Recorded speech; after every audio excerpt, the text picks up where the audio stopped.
சற்றுமுன் வெளியான முக்கிய அறிவிப்பு ரேஷன் அட்டைதாரர்களுக்கு பாமாயில் மற்றும் துவரம்பருப்பு தொடர்ந்து கிடைக்க தமிழ்நாடு அரசு ஏற்பாடு செய்துள்ளது.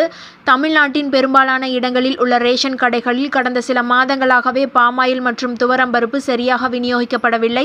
ரேஷன் கடைக்கு செல்லும் பயனாளிகள் அனைவரும் இதை வாங்காமலேயே திரும்பி வந்தனர்.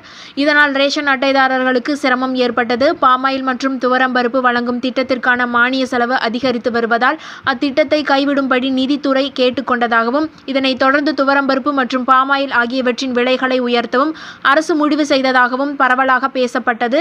ஆனால் இந்த விஷயத்தை தமிழக அரசு மறுத்துள்ளது. இந்த பிரச்சனைக்கு உடனடியாக தீர்வு காணும் வகையில் அடுத்த 2 மாதங்களுக்கு தேவையான எல்லா பருப்பு மற்றும் பாமாயில் ஆகிய பொருட்களை நுகர்பொருள் வாணிப கழகம் டெண்டர் எடுத்துள்ளது. இதனால் விரைவாக பொருட்கள் அனைத்து ரேஷன் அட்டைதாரர்களுக்கும் வந்து சேரும் என்று எதிர்பார்க்கப்படுகிறது. இந்த தகவல் உங்களுக்கு பயனுள்ளதாக இருந்தால் இந்த ஷார்ட்டை மறக்காமல் லைக் பண்ணிக்கங்க.